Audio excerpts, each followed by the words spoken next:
Hello students, welcome to sci fi study. आज की इस क्लास में हम लोग क्लास 10th के बहुत ही महत्वपूर्ण टॉपिक प्रिज्म द्वारा श्वेत प्रकाश का वर्ण विक्षेपण, जो कि आपके बोर्ड एग्जाम 2023 के लिए बहुत ही इंपॉर्टेंट टॉपिक है और यह कई साल प्रश्न पूछा गया है। तो आज की इस क्लास में हम लोग इसी प्रश्न पे डिस्कस करने वाले हैं। तो देखिए यह टॉपिक होता क्या है, यहाँ पे इसको देख लेते हैं। प्रिज्म द्वारा श्वेत प्रकाश का विक्षेपण कैसे होता है। जब यहाँ पे कोई श्वेत प्रकाश जो है प्रिज्म से होकर गुजरता है तो वह अपने मार्ग से विचलित हो जाता है। यहाँ पे आप देख रहे हैं कि यह इधर गया और यह विचलित होकर प्रिज्म के आधार की ओर झुक जाता है। यहाँ पे प्रिज्म के आधार की ओर यह देख रहे हैं कि यह किरण जो है क्या हो गई, झुक गई। अब प्रिज्म के आधार की ओर झुकने के साथ साथ यह विभिन्न रंगों में क्या हो गई, विभाजित हो गई। यहाँ पे आप देख रहे हैं कि यह विभिन्न रंगों में विभाजित हो गया।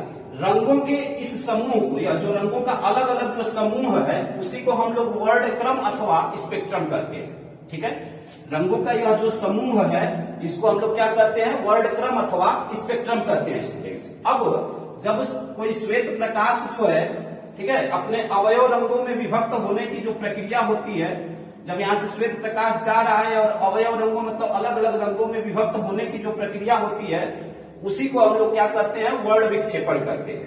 ठीक है, अब जो सूर्य का प्रकाश होता है, जो सूर्य का प्रकाश होता है वह अलग अलग प्रकार के रंगों से मिलकर बना होता है, जिसमें, ठीक है ना, जिसमें जो प्रमुख रंग है वह इस प्रकार होते हैं।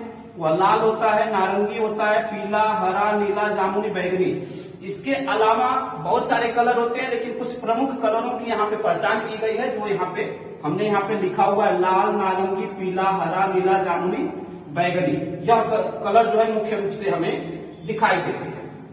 अब यहाँ पे जो लाल प्रकाश होता है उसका विचलन सबसे कम, देख रहे हैं कि जो सबसे ऊपर है उसका विचलन सबसे कम, और जो सबसे नीचे है यानी बैगनी प्रकाश का जो विचलन है वह सबसे अधिक होता है, और बाकी जितने भी कलर हैं वह इसके बीच में पाए जाते हैं। ठीक है, अब इसका विचलन सबसे कम, लाल का सबसे कम विचलन और बैगनी का विचलन सबसे अधिक, और तरंग दैर्घ्य जो होता है बैगनी प्रकाश का सबसे कम होता है और लाल प्रकाश की तरंग दैर्घ्य सबसे अधिक होती है। ठीक है, तो उम्मीद करते हैं कि आप इस टॉपिक को बिल्कुल अच्छी तरह समझ गए होंगे। अब यहाँ पे हमने थियरी पार्ट को लिखा हुआ है, आइए थियरी के माध्यम से जो हमने लिखा हुआ है देखते हैं कि आप यहाँ पे समझेंगे। तो यहाँ पे देखिए पहला पॉइंट हमने लिखा हुआ है कि जब कोई प्रकाश किरण प्रिज्म में से होकर गुजरती है तो वह अपने मार्ग से विचलित होकर प्रिज्म के आधार की ओर झुक जाती है। हमने आपको यही बताया कि यहाँ से श्वेत प्रकाश जा रहा है और प्रिज्म से गुजरने के बाद वह अपने आधार की ओर विचलित होकर आधार की ओर झुक जाता है। ठीक है, पहला पॉइंट आपका हो गया। सेकेंड पॉइंट हमने क्या बताया कि यह किरण झुकने के साथ साथ विभिन्न रंगों की किरणों में विभाजित हो जाती है। तो हमने यह भी बताया कि यहाँ पे देखिए यह अलग अलग रंग में विभाजित हो गई है, यहाँ पे 7 कलर में विभाजित हो गई है, जैसा कि आप देख सकते हैं। फिर हमने आपको क्या बताया कि इस प्रकार से उत्पन्न विभिन्न रंगों के समूह को वर्णक्रम अथवा स्पेक्ट्रम कहते हैं। तो यहाँ पे यह जो अलग अलग रंग विभाजित हुआ, इस सभी रंगों के समूह को, समूह मतलब सबको मिलाकर इन सभी रंगों के समूह को हम लोग वर्णक्रम अथवा उसे ही हम लोग स्पेक्ट्रम कहते हैं। ठीक है, उम्मीद करते हैं कि इस पॉइंट तक स्टूडेंट्स आप बिल्कुल अच्छी तरह समझ गए होंगे। आगे देखिए, श्वेत प्रकाश के अपने अवयव रंगों में विभक्त होने की प्रक्रिया विक्षेपण कहलाती है। यानी यह जो श्वेत प्रकाश है अवयव रंगों मतलब अलग अलग रंगों में, यह जो अलग अलग हुआ है, रंग अलग अलग हुए, उसी को हम लोग क्या कहते हैं, वर्ण विक्षेपण कहते हैं। अब उसके बाद क्या है, सूर्य का प्रकाश विभिन्न रंगों के प्रकाश से मिलकर बना हुआ है, और उसमें जो प्रमुख कलर जो है आपके क्या है, लाल, नारंगी, पीला, हरा, नीला, जामुनी, बैगनी आदि क्रम में हमें सीक्वेंस में दिखाई देते हैं। फिर हमने क्या बताया आपको कि जो लाल प्रकाश की किरण में विचलन सबसे कम तथा बैगनी प्रकाश की किरण में सबसे अधिक होता है। तो यहाँ पे आप देख रहे हैं कि जो सबसे ऊपर है उसमें विचलन सबसे कम होगा, और जैसे जैसे नीचे उठे जाएंगे तो विचलन बढ़ता जाएगा, और बैगनी प्रकाश में जो विचलन होता है वह सबसे अधिक होता है। अब देखिए, इससे पता चलता है कि सूर्य का प्रकाश विभिन्न रंगों के प्रकाश से मिलकर बना है।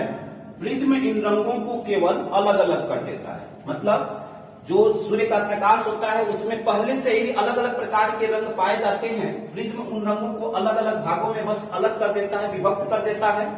ठीक है ना, इसके अलावा उसमें बहुत सारे रंग पाए जाते हैं, लेकिन कुछ प्रमुख कलर हैं जिसकी पहचान हुई है।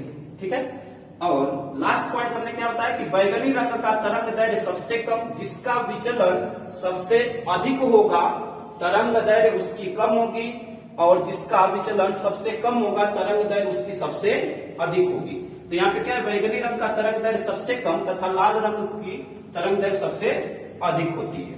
ठीक है, तो उम्मीद करते हैं स्टूडेंट्स की यहाँ तक आप बिल्कुल अच्छी तरह समझ गए होंगे, और यह वीडियो आपके बोर्ड एग्जाम में निश्चित रूप से 3 से 4 मार्क्स में आने वाली है, यह आप बिल्कुल कंफर्म कर लीजिएगा, और बहुत ही आसान टॉपिक है। ठीक है, और इस तरह जब भी आप अपने बोर्ड एग्जाम में इस तरह अगर आपको कोई पॉइंट बहुत अच्छी तरह लर्न है और आप ऐसे पॉइंट बनाकर लिखेंगे तो एग्जामिनर के ऊपर उस चीज का बहुत पॉजिटिव प्रभाव पड़ता है और आपको फुल में फुल मार्क्स मिलेगा। धन्यवाद स्टूडेंट्स, जय हिंद, जय भारत।